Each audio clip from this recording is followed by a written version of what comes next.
no importa, ganglios basales o núcleos basales se refieren a la misma estructura. ¿Qué es? Es un conjunto de estructuras subcorticales de sustancia gris que se encuentran cerca de la base del cerebro. Entonces se entiende. Hemos visto corteza, sustancia gris. De ahí hemos visto sustancia blanca. Hemos hablado de las fibras intrahemisféricas, interhemisféricas, de proyección. Hemos hablado de ellas. Por abajo, otra vez como en el cerebelo, si ustedes se acuerdan, también hay núcleos. A esos núcleos se refiere. Algunos autores anteriormente les llamaban ganglios. Cuando se ve el sistema linfático se habla de otros ganglios, entonces es posible una confusión. En realidad no debería llamarse ganglios basales. Esta otra terminación es mejor, es decir, núcleos, porque son núcleos de sustancia gris donde los axones hacen sinapsis. Entonces, el término correcto es llamarles núcleos de la base.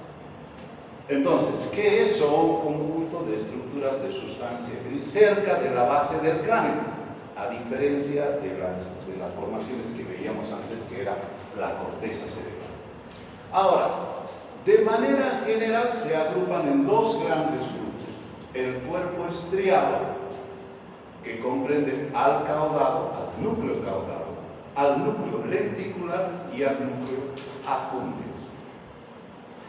Algunos autores dicen que este núcleo no debería estar ahí y que tiene otras funciones. En realidad, su concepción es más fisiológica que anatómica, por lo tanto, si vamos a hacer alguna pregunta del núcleo accumbens, no va a decir a dónde pertenece, porque obviamente hay dificultad, sino qué función cumple si es que hacemos alguna pregunta de esa.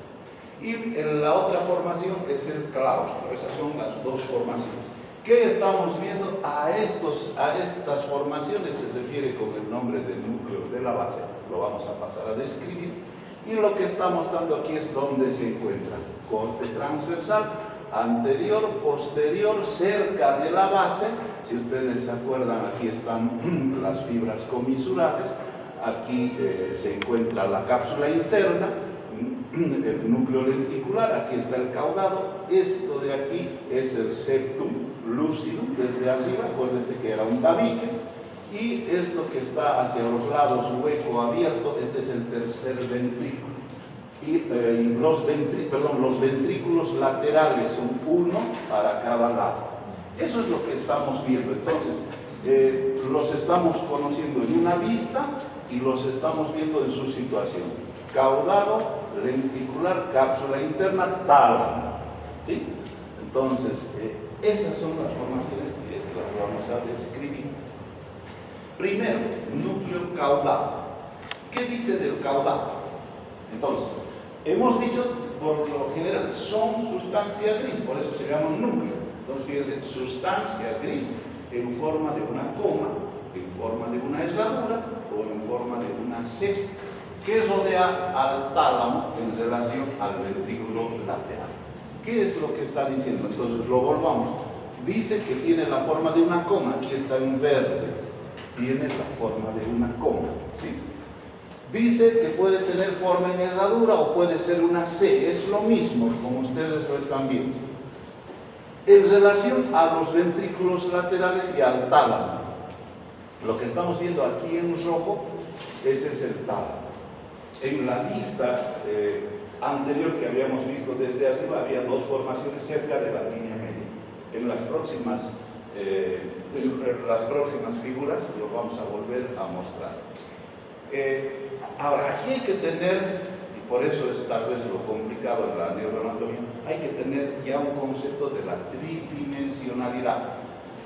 Cuando se hacen los cortes coronales, cuando se mira de frente, pues se hace un corte coronal, es posible que como este núcleo viene de delante hacia atrás y tiene esta forma de coma, se pueda ver parte del caudado en la parte de arriba y parte del caudado mucho más pequeño abajo. Si el corte es transversal, pasa lo mismo. De acuerdo al plano, yo voy a ver, digamos, este corte me va a mostrar esta imagen del caudado y me va a mostrar esta imagen. Y como esto ya sale afuera en el corte, es posible que no lo vea. Entonces, cuando vean al caudado en un corte coronal o en un corte transversal, no se preocupen de encontrar dos caudados. En realidad es el mismo, pero cambia esta dirección y por eso en cada corte, sea un corte aquí, por ejemplo, este corte nos muestra este lado y este lado en un corte frontal, y si es un corte transversal nos muestra esta imagen y esta imagen. Entonces, por lo general al caudado se lo ve formando dos estructuras. Bien, dice que tiene forma de una coma y presenta, se lo estudia en segmentos. Un segmento antero, superior o cabeza, el más engrosado, fíjense, es anterior, un segmento medio o cuerpo y un segmento inferior o póstero inferior, ¿no? Que es la cola, o antero inferior, porque termina yéndose, tiene razón, hacia adelante, la cola. Pues cabeza, cuerpo y cola, eso es lo que tiene el caudado. La cabeza se encuentra por encima del polo anterior del tálamo, ¿sí? Por encima del polo anterior, en el corte coronal sale por encima, y unida por puentes de sustancia gris. Aquí lo que se ve es de que mantiene contacto parte del núcleo, hay una conexión entre el tálamo y el caudado. Se va a relacionar también con el núcleo lenticular. Fíjense, este que está en azul es el núcleo lenticular, ¿sí? Entonces, estamos demostrando las relaciones que tiene el caudado con el tálamo y con el núcleo lenticular. Finalmente, la cola, esta cola, se termina asociando a una formación que igual hay controversia con los autores, termina adhiriéndose al núcleo amigdalino. El núcleo amigdalino en anatomía es esa macanita, ese puntito que se ve. En fisiología es una de las partes funcionales más importantes que tenemos, la nuca o el núcleo amigdalino. Entonces, yo les anticipo, tómenlo en cuenta. ¿Dónde se lo encuentra? En la punta del caudado. ¿Sí? Por el momento nos quedamos ahí con esa formación. Bien, entonces, ¿qué es lo que nos interesa en la parte de la anatomía? Uno, conocer quiénes forman los núcleos basales, o el estriado, como se llama también, ¿no? El conjunto. ¿Quiénes lo componen? Y hay dos componentes importantes, que nos dio el caudado y el núcleo lenticular. ¿De quién estamos hablando? Del caudado. ¿Qué hemos dicho del caudado? Forma de coma. Aquí está con esa forma de coma. ¿Con quién lo estamos viendo? Con el núcleo lenticular y al fondo con el tálamo. ¿Qué es lo que está mostrando esta formación así? ¿Qué es lo que nos falta describir? Este es el ventrículo lateral. El ventrículo lateral, si ustedes se fijan, tiene un asta, así se llama, frontal, un asta parietal, un asta occipital y un asta temporal. Es la misma estructura, pero como se desliza hacia esas regiones, se llama astas, y dice asta occipital, asta temporal, asta frontal. No hay una prolongación hacia allá como para llamarle asta parietal, pero por lo menos frontal, occipital y temporal. Con él también va a tomar relaciones. ¿Qué es lo que nos interesa aquí? Sus relaciones. Ahora, aquí nos está mostrando lo que les decía hace rato, ¿no? Estamos viendo la imagen del núcleo caudado, estamos viendo en verde la coma y estamos viendo en el corte transversal. ¿Qué es lo que estamos viendo? Caudado.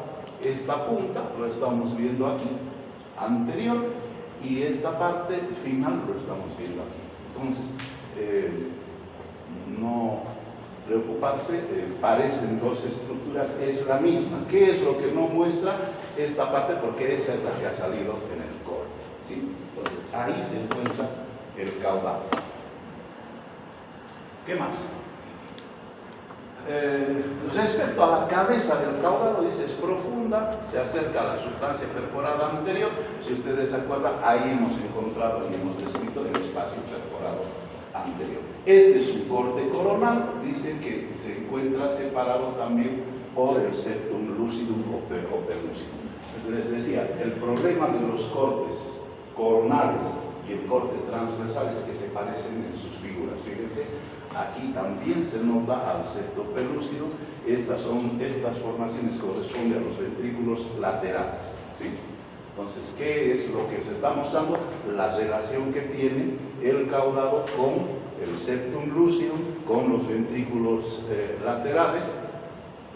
Se los ve ahí. Sigamos. Entonces, forma parte el caudado con los ventrículos laterales y con el líquido cefalorraquídeo y los espacios que forma para la circulación de esta estructura, ¿sí? Eso es lo que estamos viendo en ese corte.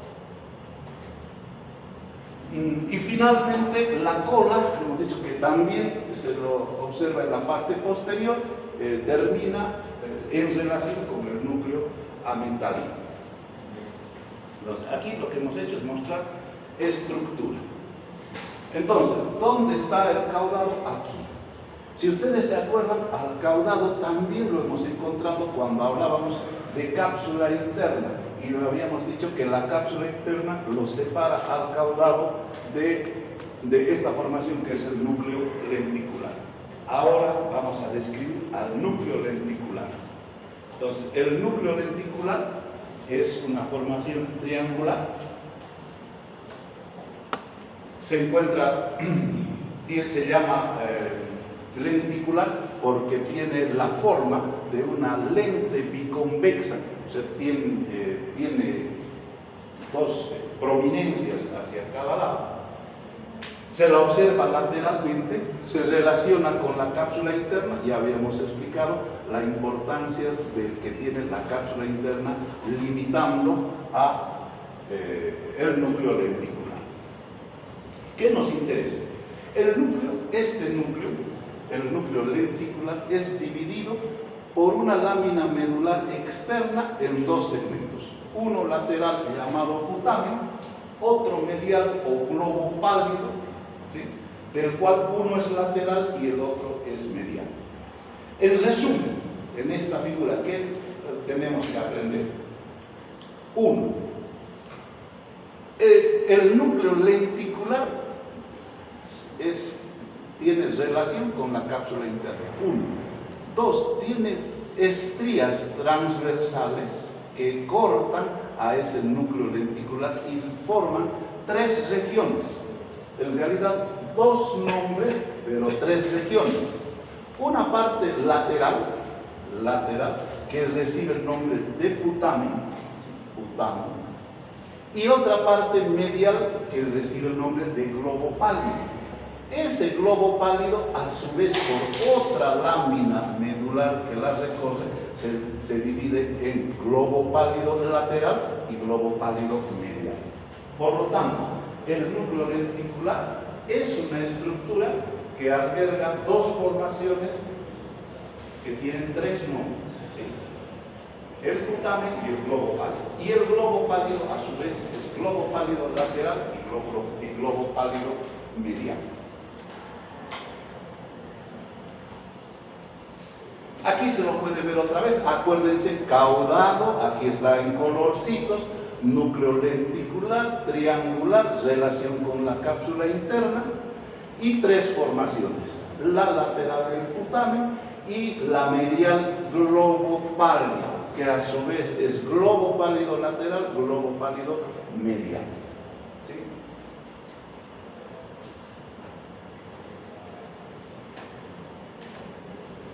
Bueno, ahí habla además de las relaciones, con quién toma relaciones. núcleo lenticular toma relaciones con la cápsula interna, por su intermedio con el caudado, y hacia la parte medial toma relación con el tálamo. Y finalmente nos queda el núcleo accumbens, que en realidad aquí está pintado de color celeste, y les decía, es un concepto funcional que no lo vamos a describir como parte de esta estructura, lo vamos a dejar ahí. Bueno, y aunque son colores y todo, fíjense, en estas estructuras tenemos que ir estudiando a la cápsula interna, tenemos que ir viendo al caudado, tenemos que ir reconociendo al putamen, al globo pálido, a los tálamos, a ambos lados. Esas habilidades se las adquiere en la práctica. Y finalmente tenemos en la punta del caudado el núcleo amigdalino. ¿Qué es el núcleo amigdalino? Una pequeña masa esferoidea de sustancia gris situada en la circunvolución del hipocampo. Eso nos está hablando de la base de la región del uncus del hipocampo, del gancho del hipocampo, que lo habíamos descrito cuando veíamos la cara inferior del cerebro.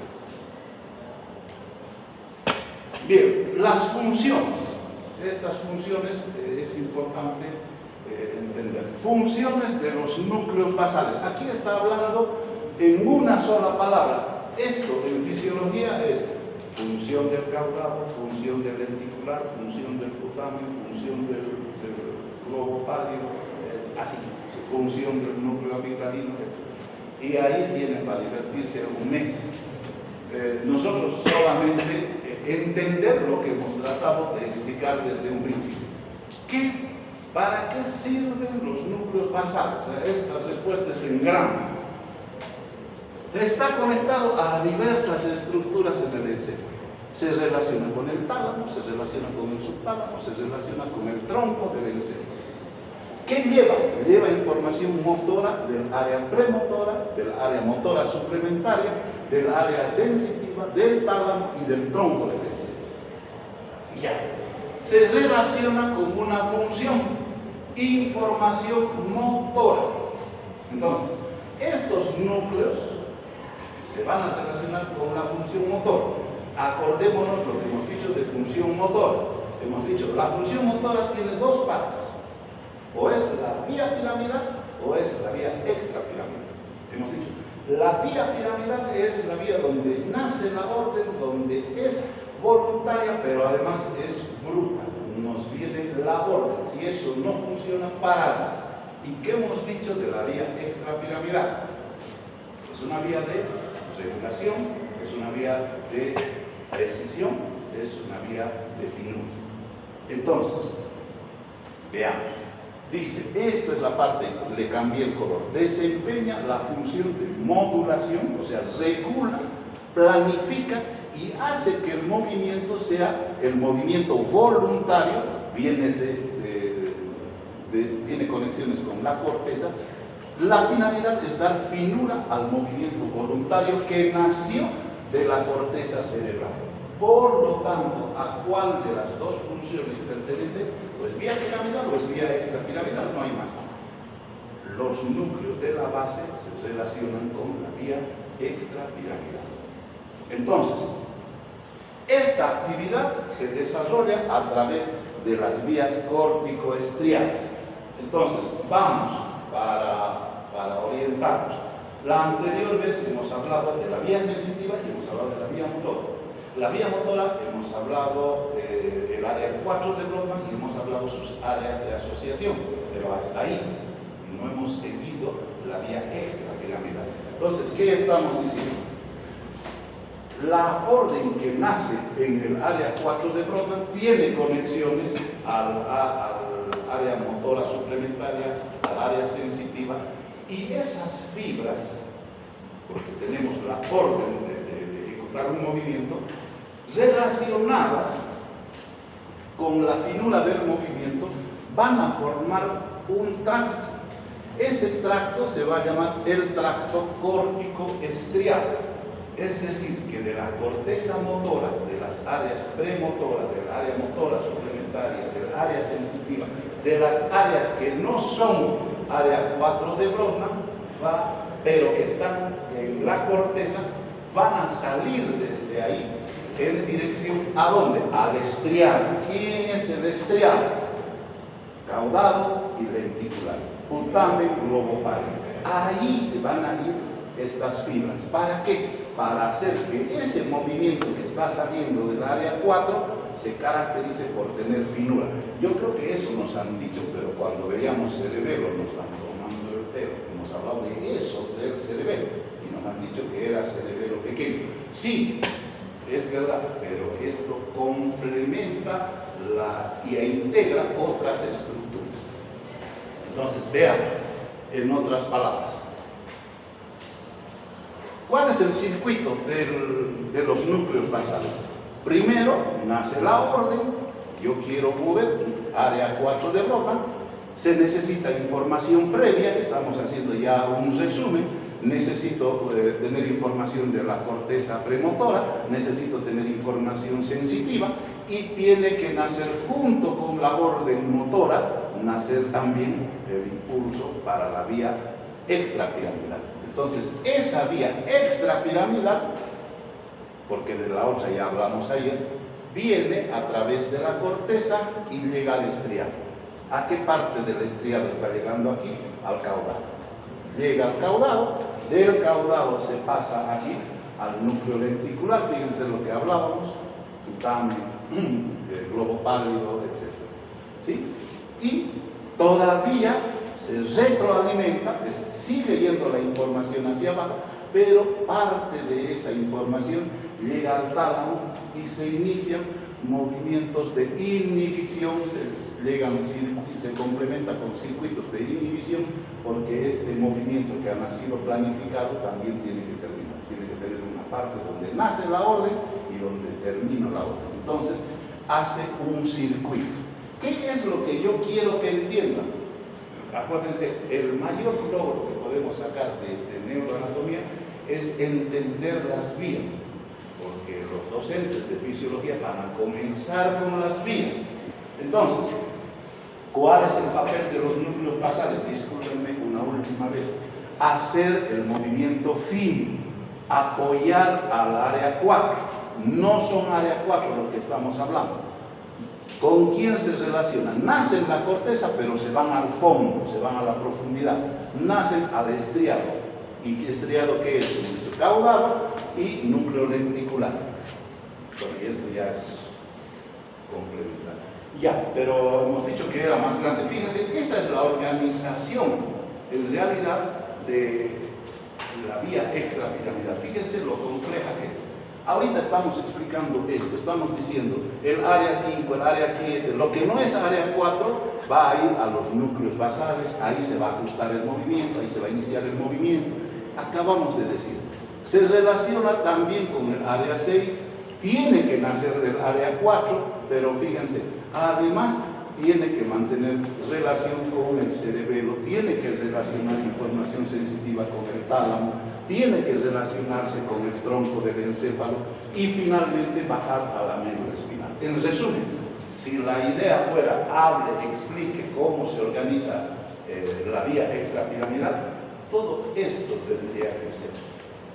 Pero ese es un tema de la fisiología. Yo solamente ahí en esta lámina lo que quiero mostrar es que regular un movimiento no es tan simple, incluye todas esas áreas de Brodmann, requiere la participación de todas estas estructuras y una vez que se están ajustando, bajar por el tronco del encéfalo, llegar a la médula espinal para asegurar la precisión de los movimientos. ¿Y qué van a hacer en fisiología? Además de esto complejo, nos van a hablar de los mediadores, que ya eso ya es fisiología pura, ¿no? Nos va a decir el rol del glutamato, el papel de la dopamina, ¿sí? Y del GABA. ¿Sí? Nos van a hablar de un montón de otras estructuras excitatorias, inhibidoras. Con eso terminamos ganglios basales. Nos quedan para terminar las clases 3 grandes temas. Lo pongamos rápido. Tenemos que ver vía encéfalo. Tenemos que ver vascularización del sistema nervioso. Y tenemos que ver la circulación del líquido cefalorraquídeo, solamente el piso cuarto ventrículo. Entonces, la próxima